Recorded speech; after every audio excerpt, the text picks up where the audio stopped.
Terima kasih teman-teman wartawan. Saya tidak menyangka masih menunggu seperti ini. Tadi baru selesai rapat. Tadi bersama Menteri Perumahan dan Kawasan Permukiman, Bapak Marwara Sirait, dan juga Menteri Transmigrasi, Bapak Iftithar Sulaiman. Juga tadi hadir PJ Gubernur Papua Pegunungan, Bapak Felix Wanggai, dan pimpinan Komisi 5 DPR RI, Bapak Robert Rowe, yang juga mewakili masyarakat yang ada di Papua Pegunungan. Jadi intinya bersama jajaran tadi cukup lengkap. Saya mendengarkan pokok-pokok pemikiran dan juga gagasan-gagasan yang tengah dikembangkan dan sekaligus beberapa inisiatif yang tengah dijalankan oleh Kementerian Perumahan dan Kawasan Permukiman di minggu-minggu terakhir ini. Yang jelas kami di Kemenko Infrastruktur dan Pembangunan Kewilayahan ini memiliki tanggung jawab untuk mengkoordinasikan 5 kementerian teknis, termasuk diantaranya tentu perumahan dan kawasan permukiman. Saya ingin menjadi bagian yang tidak terpisahkan untuk bisa mengorkestrasi pembangunan infrastruktur secara nasional. Dan kata-kata pembangunan kewilayahan yang menjadi satu dalam nomenklatur Kemenko ini tentu diharapkan bisa menjawab sekaligus menghadirkan solusi-solusi terhadap berbagai ketimpangan pembangunan di wilayah Indonesia, khususnya Indonesia Timur, khususnya Papua. Dan malam hari ini khusus kita berbicara Papua Pegunungan. Kami mendengarkan juga aspirasi dan masukan dari pejabat saat ini di Papua Pegunungan. Tadi Pak Gubernurnya datang dan juga ada beberapa bupati.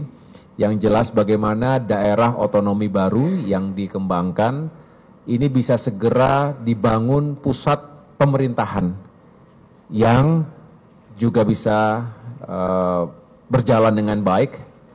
Terselenggaranya pemerintahan ini mutlak, tetapi juga bisa menumbuhkan ekonomi setempat, sehingga keadilan dan kesejahteraan bisa benar-benar dirasakan oleh masyarakat di Papua Pegunungan. Tentu berbicara terkait ini kita harus melihat seluruh aspek dengan bijak, karena bukan hanya aspek teknis pembangunannya, tetapi lihatlah aspek politiknya, keamanan, hukum, sosial, termasuk budaya setempat. Jadi tadi kami bicarakan hal-hal tersebut dan tentunya kita akan follow up dengan langkah-langkah berikutnya. Kita ingin bukan hanya memperkuat dan memperbaiki konektivitas di Papua, tapi juga tadi disampaikan kita butuh perumahan yang layak untuk masyarakat atau saudara-saudara kita yang ada di sana.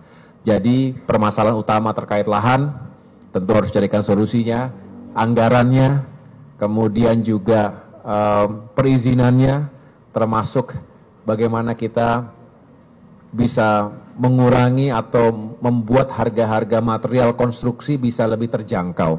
Tadi diceritakan oleh PJ Gubernur Papua Pegunungan yang mengilustrasikan bahwa harga satu sak semen itu bisa sampai dengan Rp800.000 ketika di daerah tetangganya, kota tetangganya itu 80.000. Jadi bisa sampai 10 bahkan 12 kali lipat.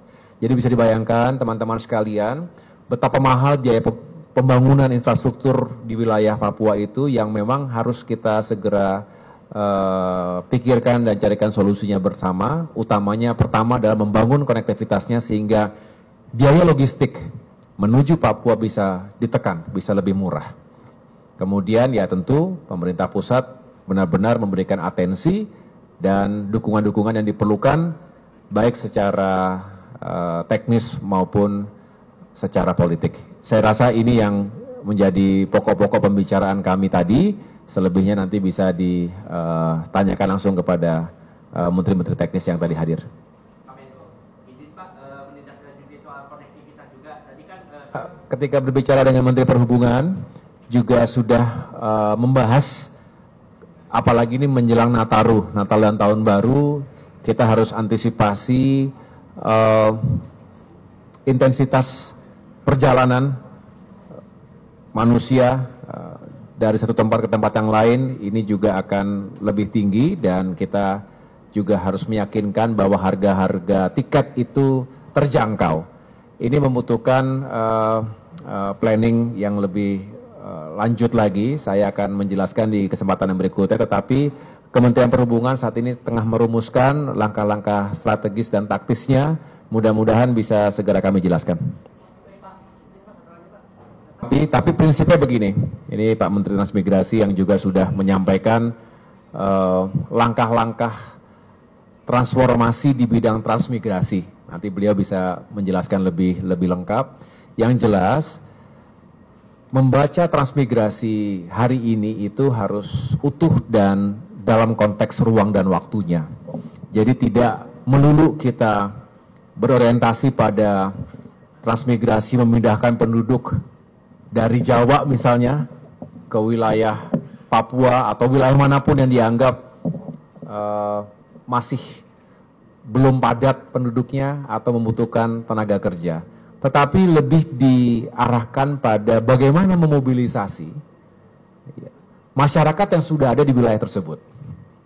Tidak harus di antar pulau, tetapi bahkan di pulau yang sama, bahkan di provinsi yang sama, tapi kita bisa mendistribusikan kepadatan, sekaligus juga harapannya bisa menumbuhkan atau membangun sentra ekonomi baru di suatu daerah, karena memang ternyata tenaga kerjanya lebih siap, skillsnya yang dibutuhkan juga ada, sehingga ini juga akan menjadi solusi yang baik ketika kita sedang mengembangkan daerah-daerah baru, termasuk di Papua. Silakan Pak Menteri, mungkin bisa ditambahkan.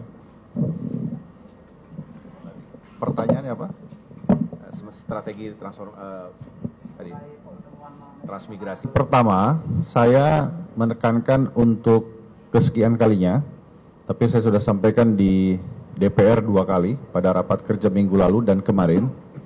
Kami sampaikan bahwa tidak ada perpindahan penduduk dari luar Papua ke dalam wilayah Papua melalui program transmigrasi. Jadi saya ulangi, tidak ada.